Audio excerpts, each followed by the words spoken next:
उत्तरकाशी की सिलक्यारा टनल में बीते 10 दिनों से 41 मजदूर फंसे हुए हैं। इस टनल में फंसे मजदूरों को निकालने के लिए विदेशी एक्सपर्ट्स भी पहुंच चुके हैं। International tunnelling and underground space association के अध्यक्ष अर्नोल्ड डिक्स को भी इस काम के लिए बुलाया गया है, जिन्होंने पूरे इलाके की जांच की है। आगे बढ़ने से पहले आपको यह भी जान लेना चाहिए कि आखिर अर्नोल्ड डिक्स हैं कौन।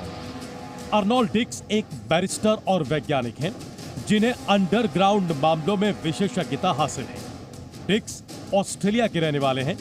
डिक्स को अंडरग्राउंड इंफ्रास्ट्रक्चर, बिल्डिंग और ट्रांसपोर्ट रिस्क के विशेषज्ञ के तौर पर जाना जाता है। जी मीडिया की टीम ग्राउंड जीरो की हर अपडेट आप तक पहुंचा रही है। इस दौरान जी मीडिया की टीम ने अर्नोल्ड डिक्स से एक्सक्लूसिव बातचीत की।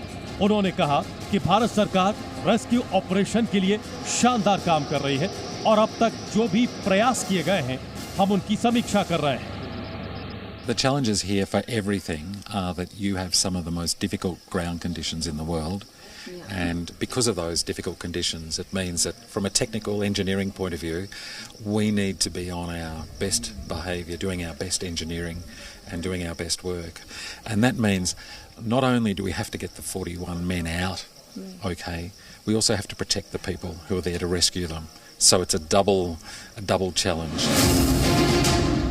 अर्नोल्ड डिक्स के पहुंचने से उम्मीद बढ़ गई है कि जल्द ही मजदूरों को बाहर निकालने में कामयाबी मिलेगी। वहीं दूसरी कामयाबी ये भी मिली कि मजदूरों तक 6 इंच मोटी पाइप पहुंच चुकी है।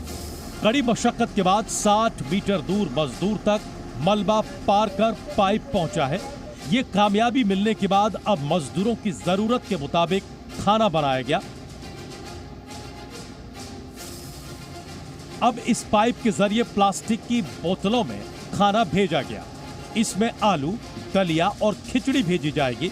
डॉक्टर की सलाह लेकर इन मजदूरों की सेहत का ख्याल रखते हुए उन्हें खाना भेजा गया है। एक और जहां रेस्क्यू ऑपरेशन के लिए बीते 10 दिनों से अलग अलग विभागों की टीमें जुटी हैं, वहीं दूसरी ओर सुरंग के बाहर दुआओं का दौर भी जारी है। सुरंग के बाहर अस्थायी मंदिर बनाया गया है, जहां स्थानीय लोग और मजदूरों के परिजन पूजा अर्चना कर रहे हैं।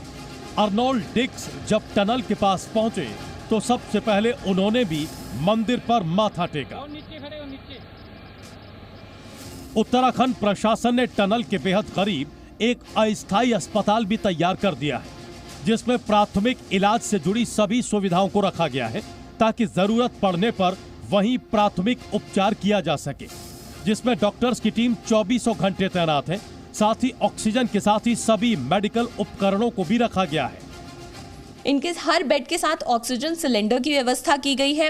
प्राइमरी एड से जुड़ी जितनी भी दवाइयां हैं, मेडिसिन हैं, किसी को कोई चोट लगती है, उन तमाम चीज़ों की भी तैयारी जो है वो यहाँ पर डॉक्टर्स ने की है। एक मेडिकल टीम भी यहाँ पर बैठती है और अभी टनल के अंदर जो फंसे हुए लोग हैं उनसे बात करने के लिए यहाँ पर मनोवैज्ञानिक भी हैं। प्रशासन ने यह भी जानकारी दी है कि अब तक ड्रिलिंग के दौरान कई बड़ी चट्टानें आने से ड्रिलिंग में रुकावट आई है, लिहाजा अब हॉरिजॉन्टल और वर्टिकल ड्रिलिंग का सहारा लिया जा रहा है। 5 तरीका मैंने बताया। एक हॉरिजॉन्टल ड्रिल करना चाह रहे हैं। हॉरिजॉन्टल ड्रिल 2 जगह से होगी, वर्टिकल ड्रिल भी 2 जगह से होगी। लेकिन जो सिलक्यारा साइड का टनल है बड़ा फ्रेजाइल है, बड़ा सेंसिटिव है, उसको ध्यान में रखते हुए करते हैं। प्रशासनिक अधिकारियों ने भी उम्मीद जताई कि जल्दी ही सभी लोगों को निकाल लिया जाएगा। जो वर्तमान में प्रयास चल रहे हैं उससे हम सब आशान्वित हैं कि जल्दी ही कुछ न कुछ हमें सफलता इस कार्य में मिलेगी और हम सबको सुरक्षित बचाने में सफल होंगे। इधर उत्तराखंड सरकार मजदूरों के परिजनों के आने जाने, खाने पीने और रहने समेत सभी खर्च उठाने का भरोसा भी दे चुकी है। माना जा रहा है कि ऊपर जहां से ड्रिलिंग का प्लान तैयार किया गया है, वहां से अगर खुदाई बिना किसी रुकावट के आगे बढ़ती है तो जल्दी ही मजदूरों को आसानी से बाहर निकालने में कामयाबी हासिल की जा सकती है। उत्तरकाशी से अंजलि सिंह के साथ ब्यूरो रिपोर्ट, जी मीडिया।